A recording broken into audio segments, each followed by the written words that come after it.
if I told you that Germany, the economic powerhouse of Europe, is actually 16 separate nations trapped in a forced marriage? Behind the facade of German unity lies a bitter reality: economic inequality, cultural resentment, and political fragmentation that threatens to tear the country apart. Consider this shocking statistic. The average income in Bavaria is 48,000 euros per year. In Mecklenburg-Vorpommern, just 25,000. That's nearly double the wealth in one state versus another, inside the same country. This isn't just about money. It's about dignity, identity, and the wounds that never healed after reunification. To understand why Germany is fractured today, we need to go back to a night in November 1989 when the impossible happened. The Berlin Wall fell. East and West Germany rushed into each other's arms. But what looked like a fairy tale reunion was actually the beginning of a bitter divorce that never ended. West German Chancellor Helmut Kohl promised East Germans blooming landscapes after reunification. What they got instead was mass unemployment, factory closures, and the systematic destruction of their entire way of life. Within 5 years of reunification, unemployment in the former East German states soared to over 20%. Entire cities became ghost towns as young people fled west searching for work. But here's what the history books don't tell you. Germany wasn't always divided into 16 states. For centuries, it was hundreds of independent kingdoms, duchies, and city-states, each with its own culture, dialect, and fierce sense of identity. These weren't just lines on a map. They were ancient rivalries. Bavaria looked down on Prussia. Saxony hated Bavaria. The Rhinelanders mocked the Swabians, and everyone distrusted Berlin. It took a catastrophic war and 2 dictatorships to force these proud regions into the 16 federal states we see today, and the scars are still visible if you know where to look. Let's start in the south with Bavaria, the Texas of Germany. Rich, conservative, and absolutely convinced they're better than everyone else. Bavaria has the highest GDP per capita in Germany at 48,000 euros. They're home to BMW, Audi, and Siemens, but here's the dark truth. Bavaria's wealth is built on the backs of poorer states who send them billions in tax transfers every year. And Bavarians are not shy about their superiority complex. They have their own political party, the Christian Social Union, that only exists in Bavaria. They've threatened to secede from Germany multiple times, and they celebrate their own distinct culture with an intensity that borders on nationalism. Now travel north to Saxony, the former industrial heartland of East Germany. This is where the resentment runs deepest. Saxony was once the wealthiest region in all of Germany, the Silicon Valley of the 19th century. But after 40 years of communist rule followed by brutal post-reunification capitalism, Saxony's pride turned to bitterness. Today, Saxony is the birthplace of Pegida, the anti-immigration movement that terrified Europe. It's where the far-right Alternative for Germany party wins 30% of the vote, and it's where you'll hear older Germans say openly that reunification was the worst thing that ever happened to them. Quote, "We were told we'd have freedom and prosperity. Instead, we got unemployment and disrespect." Those are the words of a Saxon factory worker whose plant closed in 1992. The divide between East and West isn't just economic, it's psychological. It's a wound that 3 decades haven't healed. Consider this. Even today, 35 years after reunification, only 2% of top corporate executives in Germany come from the former East. The glass ceiling isn't just real, it's reinforced concrete. Now let's head west to North Rhine-Westphalia, the industrial powerhouse where the Ruhr Valley once fueled the German economic miracle. But here's the catch. The coal mines are closed, the steel mills are shuttered, and entire cities are struggling with poverty that would shock most Germans. Cities like Duisburg and Gelsenkirchen have poverty rates exceeding 25%.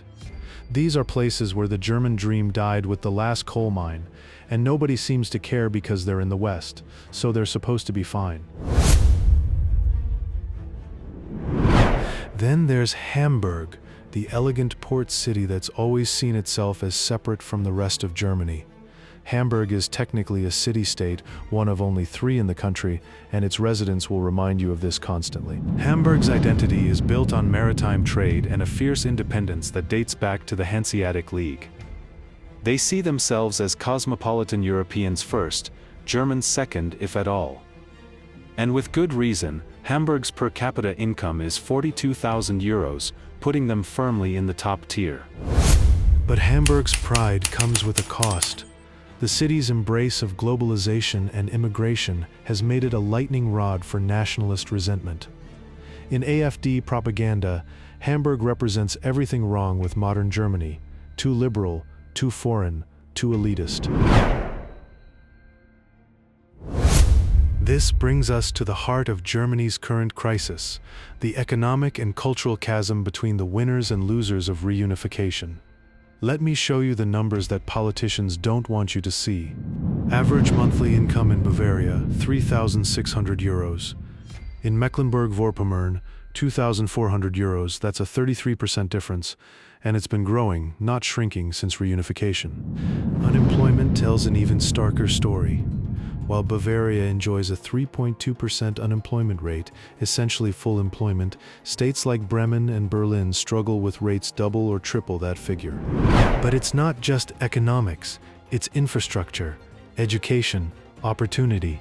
Travel through eastern Germany and you'll see abandoned factories, crumbling Soviet-era housing blocks, towns where the only young people left are those who couldn't afford to leave.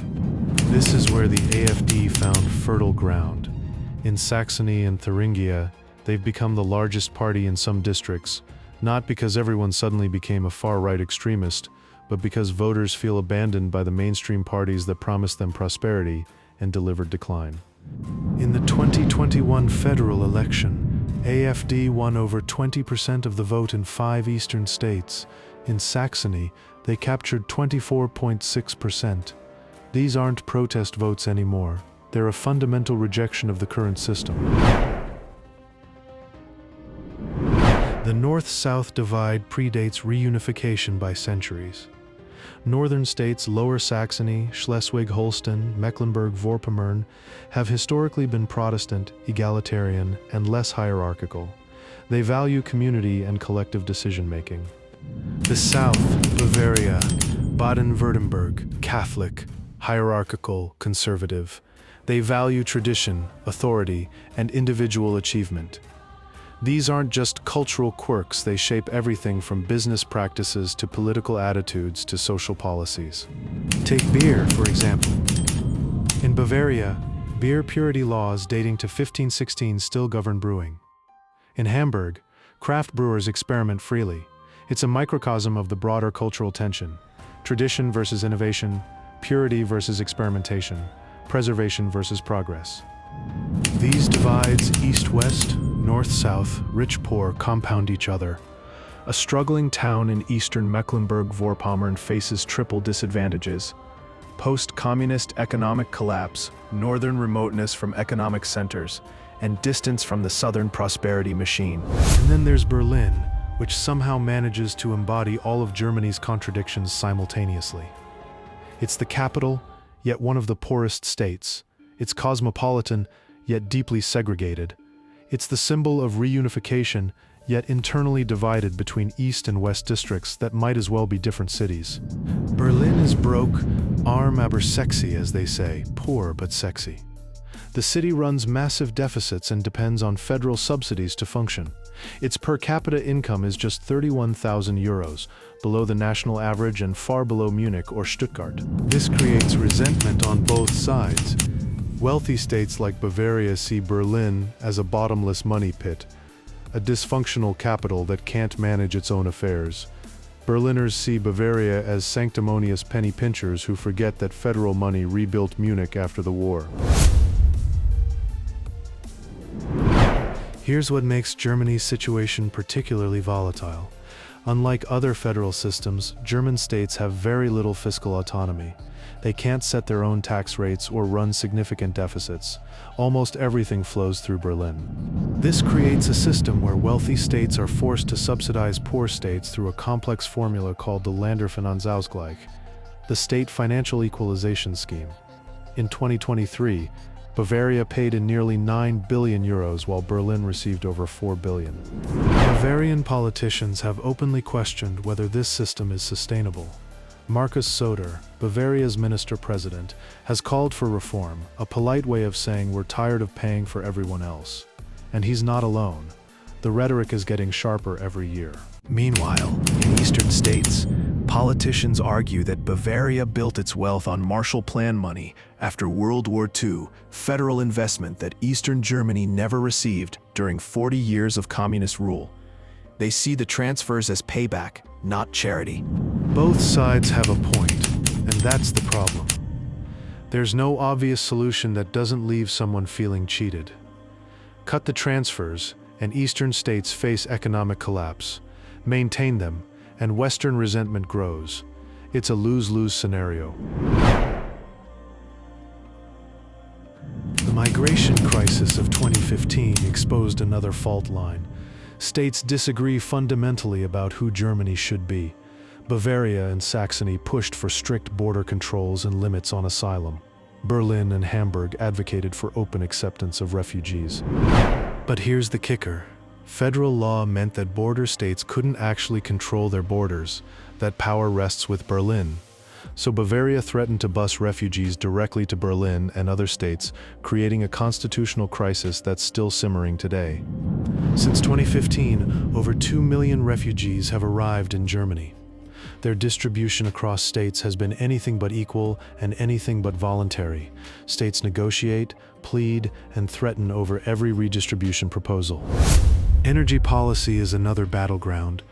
Coal-dependent states like North Rhine-Westphalia and Brandenburg fought Germany's coal phase-out every step of the way. Green energy states like Schleswig-Holstein and Bavaria, ironically, pushed for faster transitions, knowing they'd benefit from wind and solar subsidies. When the federal government mandated coal plant closures by 2038, North Rhine-Westphalia negotiated 40 billion euros in compensation, money that, you guessed it, comes from other states through federal transfers. The pattern repeats endlessly. COVID-19 made everything worse. States implemented different lockdown rules, mask mandates, and vaccine requirements, turning Germany into a patchwork of contradictory policies. Crossing state lines meant different rules. It was chaos. Bavaria implemented some of the strictest lockdowns in Europe. Berlin kept nightclubs open. Thuringia's measures were somewhere in between. Citizens couldn't figure out what was legal where, and politicians blamed each other for every COVID death. Today, Germans don't just live in different states. They live in different realities. A Berliner and a Bavarian might as well be from different countries. Different values, different politics, different visions for Germany's future. The marriage hasn't ended, but nobody's happy. States demand more autonomy. The federal government demands more unity. And ordinary Germans are caught in between, watching their country fragment in real time. So here's the dark truth. Germany's 16 states were never meant to work together. They were created by occupying powers, forced into a federal system, and told to play nice. 75 years later, the cracks are showing, and nobody knows how to fix them. Some Germans want more centralization, a stronger federal government that can override state differences. Others want the opposite, more state independence, even considering a return to something closer to the old Holy Roman Empire's loose confederation. The irony: Germany's federal system was supposed to prevent another dictatorship. By dividing power among states, the Allies thought they'd make centralized tyranny impossible. But in doing so, they created a different problem, a nation too divided to govern itself effectively. Germany stands at a crossroads. It can either embrace its diversity and accept that 16 different Germanys will never truly be one, or it can force unity and risk losing the regional identities that make each state unique. There is no easy answer. Every German state has its own story, its own pride, its own resentments. Understanding these 16 Germanys isn't just history, it's the key to understanding why Europe's largest economy struggles to agree on anything. This is the trapped marriage that shapes modern Europe.